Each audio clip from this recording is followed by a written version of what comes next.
നല്ല ചിന്ത.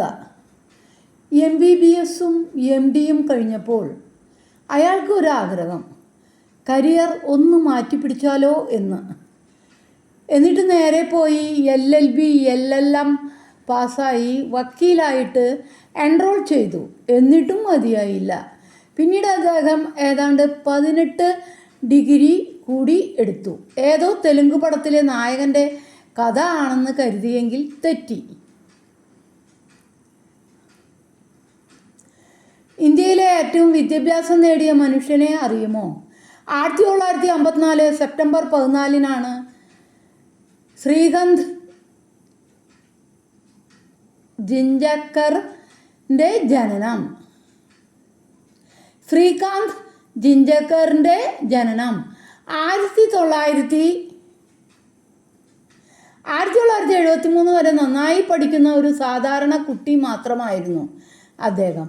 MBBS MD LLB LLM നേടിയ ശേഷം അദ്ദേഹം DBM MBA ജേർണലിസം എന്നിവ കൂടി പഠിച്ചു.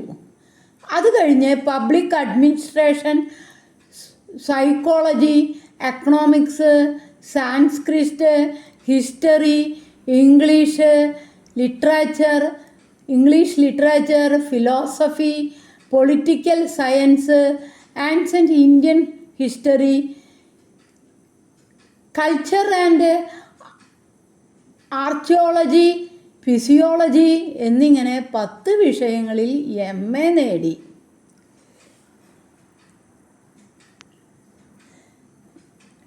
തീർന്നില്ല. 1978 UPSC എഴുതി IPS നേടി. 1980 വീണ്ടും എഴുതി IAS-ഉം നേടി. എന്നാൽ അവിടെയും അദ്ദേഹം നിർത്തിയില്ല. ആ വർഷം തന്നെ IAS രാജിവെച്ച് രാഷ്ട്രീയത്തിലിറങ്ങി. വെറും 26 വയസ്സുള്ളപ്പോൾ മഹാരാഷ്ട്ര നിയമസഭയിലെ ഏറ്റവും പ്രായം കുറഞ്ഞ MLA ആയി. അത് കഴിഞ്ഞ് ഏതാണ്ട് 14 വകുപ്പുകൾ കൈകാര്യം ചെയ്യുന്ന മന്ത്രിയായി. ഇതിനിടയിലും പഠനം നിർത്തിയിട്ടില്ല. 1973 1990 കാലഘട്ടത്തിൽ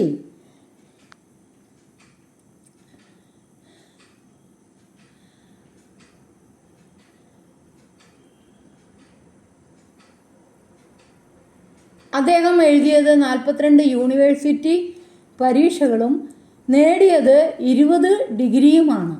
അത് ലിംകോ ബുക്ക് ഓഫ് റെക്കോർഡിൽ കയറുകയും ചെയ്തു. 1986 1992 വരെ അദ്ദേഹം മഹാരാഷ്ട്ര ലെജിസ്ലേറ്റീവ് കൗൺസിൽ മെമ്പറായിരുന്നു. 1992 തൊട്ട് 1998 വരെ രാജ്യസഭ MP-യും. തീർന്നില്ല, സത്യം ഇനിയുമുണ്ട്. ഇതിനെല്ലാം പുറമെ അദ്ദേഹം നല്ലൊരു ചിത്രകലാകാരനും പ്രൊഫഷണൽ ഫോട്ടോഗ്രാഫറും സ്റ്റേജ് ആർട്ടിസ്റ്റുമായിരുന്നു. ഏതാണ്ട് 52,000 പുസ്തകങ്ങളുള്ള സ്വകാര്യ ലൈബ്രറി അദ്ദേഹത്തിന് ഉണ്ടായിരുന്നു. അതും ഇന്ത്യയിലെ ഏറ്റവും വലിയ പേഴ്സണൽ ലൈബ്രറി. 1992 സന്ദീപനി എന്നൊരു സ്കൂളും ഇദ്ദേഹം നാഗപൂരിൽ സ്ഥാപിച്ചിരുന്നു. സകലകലാ വല്ലഭൻ എന്ന പേരിന് ഇതിൽ കൂടുതൽ അനുയോജ്യൻ ലോകത്ത് വേറെ ആരും കാണില്ല. 2004 ഒരു കാർ അപകടത്തിൽ തൻ്റെ 49-ാം വയസ്സിൽ അദ്ദേഹം ലോകത്തോട് വിട പറഞ്ഞു.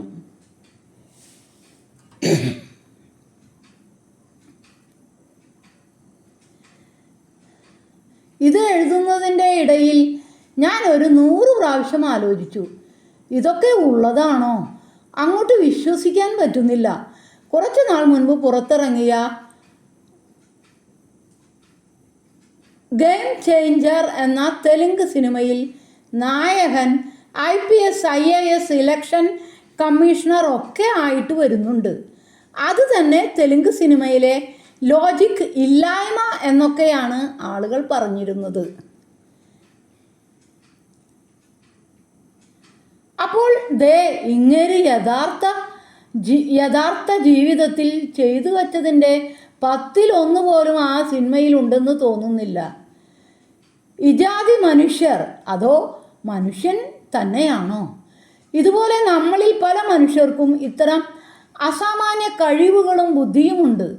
എന്നാൽ എത്ര പേർ അത് ശരിയായി വിനിയോഗിച്ച് വിജയികളായി മാറുന്നു എന്നതിലാണ് കാര്യം.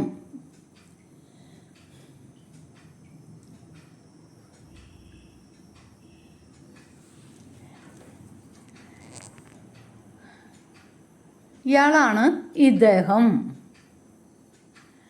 പേര് ഞാൻ പറഞ്ഞുവല്ലോ.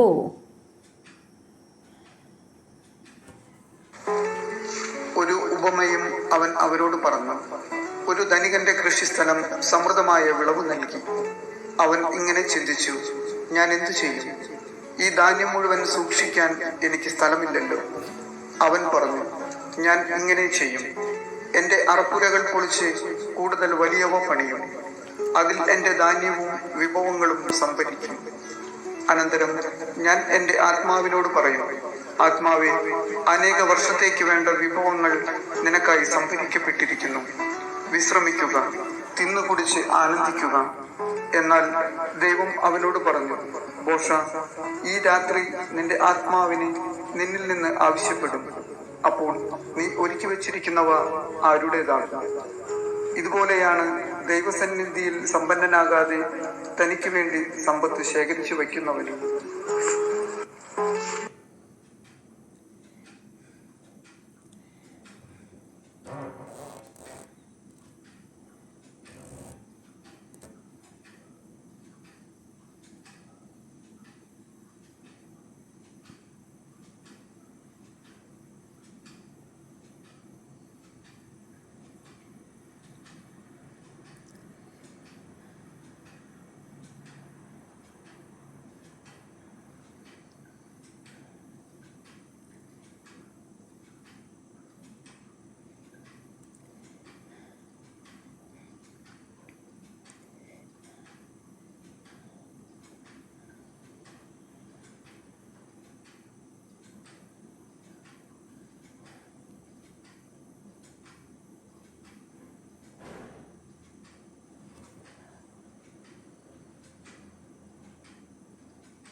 സ്ഥലത്തിരുന്ന് തന്നെ ഭിക്ഷ യാചിക്കുകയായിരുന്നു.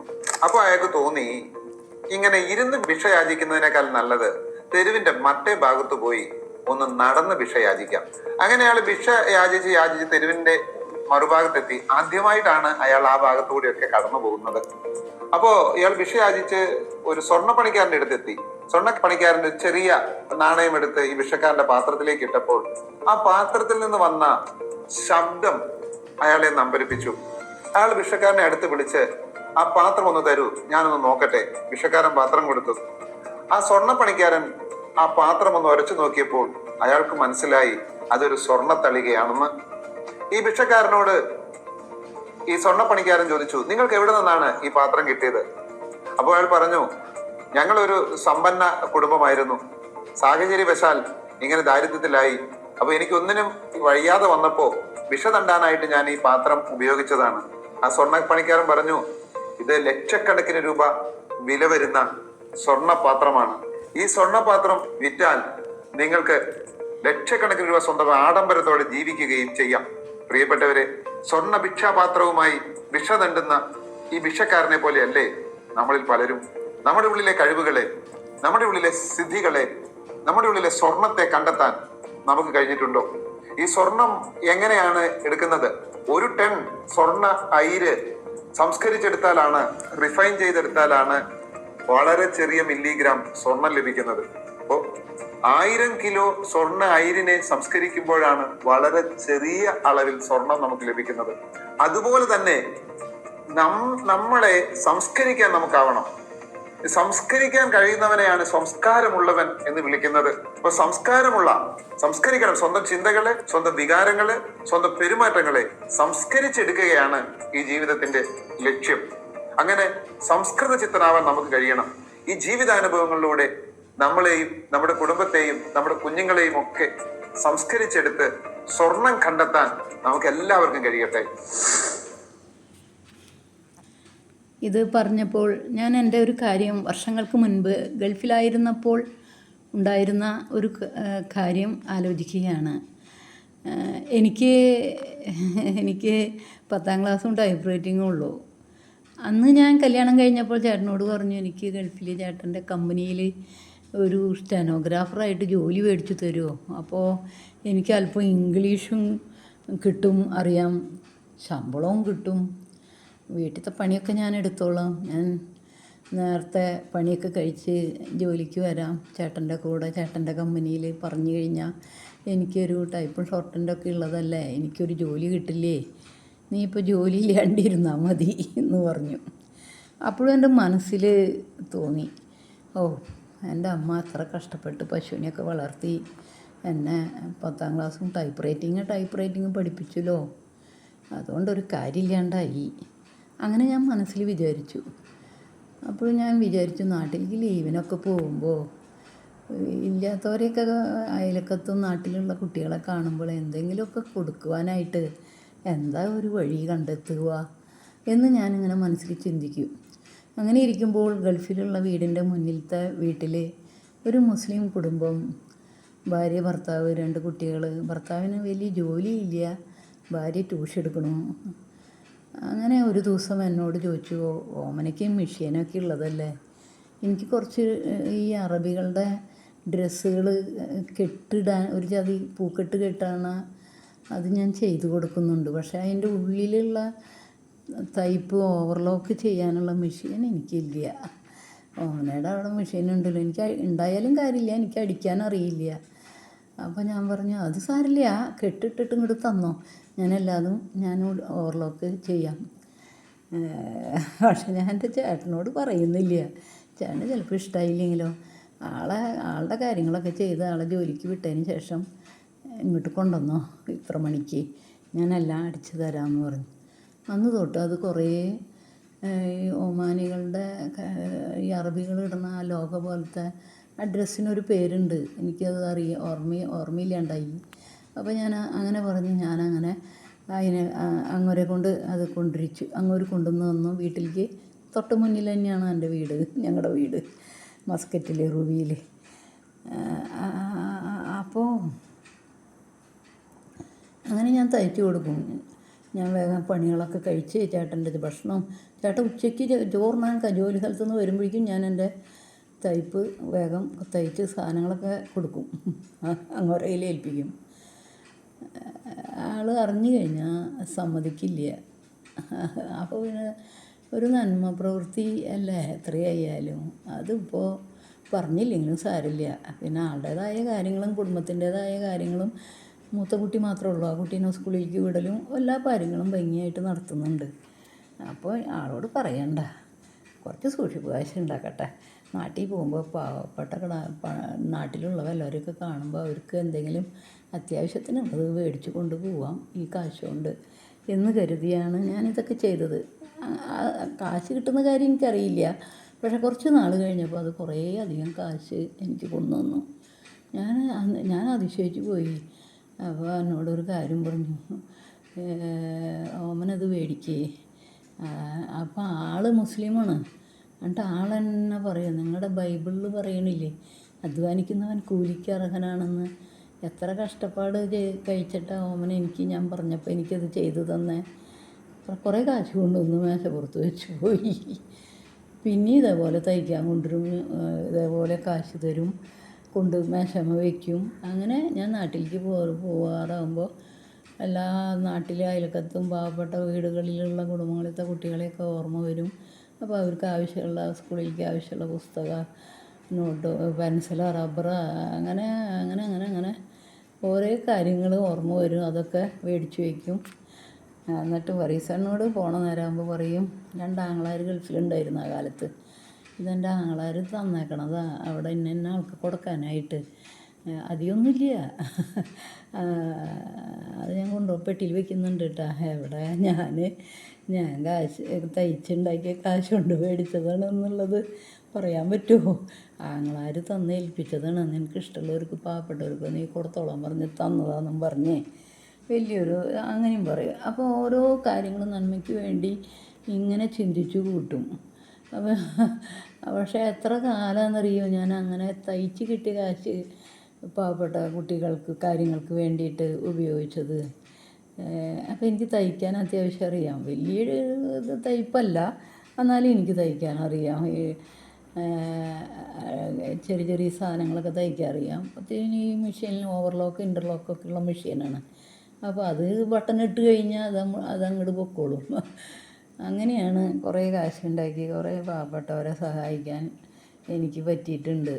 പഠിപ്പും ജോലിയൊന്നും ഇല്ലെങ്കിലും നമ്മുടേതായ ചിന്തകളും നമ്മൾക്ക് നല്ലൊരു ആശയം, നല്ലൊരു ആഗ്രഹം, നന്മ ചെയ്യാനുണ്ടായി കഴിയുമ്പോൾ ദൈവം തന്നെ നമ്മൾക്ക് വേണ്ട കാര്യങ്ങളെല്ലാം ഓർമ്മപ്പെടുത്തി പ്രവർത്തിപ്പിക്കും. അതാണിപ്പോൾ ഞാനിത് പറഞ്ഞു വന്നത്. ഉള്ളിലെ സ്വർണത്തെ എങ്ങനെ കണ്ടെത്താമെന്നുള്ളത് ഇപ്പോഴത്തന്നെ ഉള്ള സംസാരം ഞാൻ പറഞ്ഞ് കാണിച്ചല്ലോ. അത് കണ്ടപ്പോഴാണ് എൻ്റെ ഈ കാര്യം എനിക്ക് ഓർമ്മ വന്നത്. അങ്ങനെ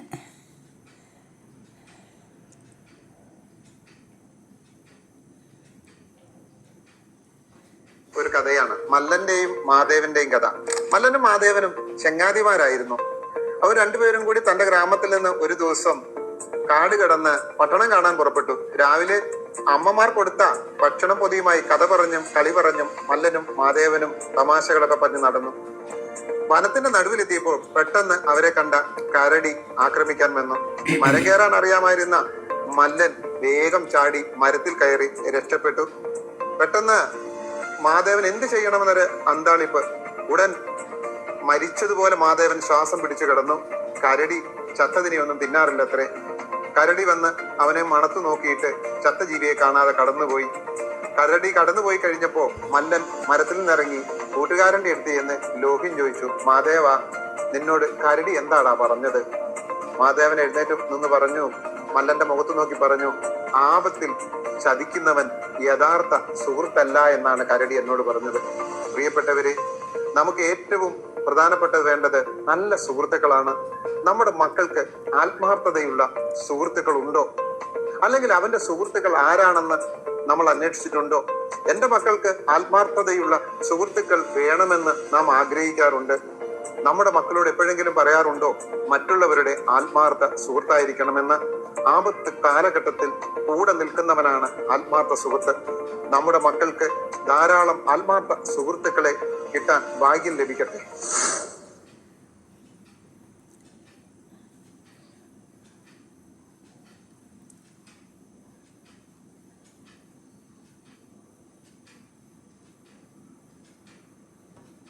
അത് ഉപകരിക്കുകയില്ല. ഏത് കാറ്റത്തും പാറ്റുകയോ എല്ലാ മാർഗത്തിലും ചരിക്കുകയോ അരുത്. കപടഭാഷണം നടത്തുന്ന പാപി ചെയ്യുന്നത് അതാണ്. നീ അറിവിൽ സ്ഥൈര്യം പാലിക്കുക.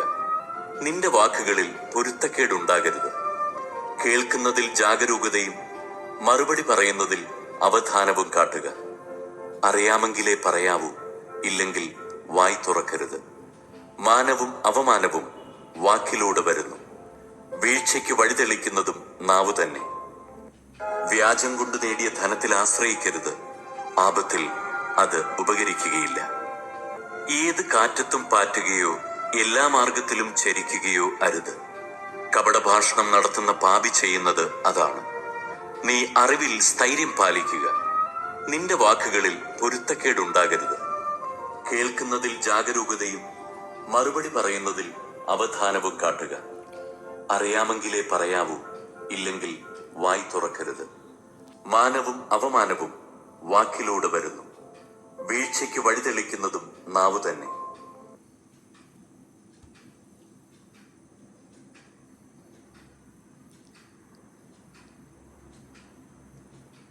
എല്ലാവർക്കും നല്ലൊരു ദിവസം ആശംസിച്ചുകൊണ്ട് പ്രാർത്ഥനയോടെ ഗുഡ് നൈറ്റ്.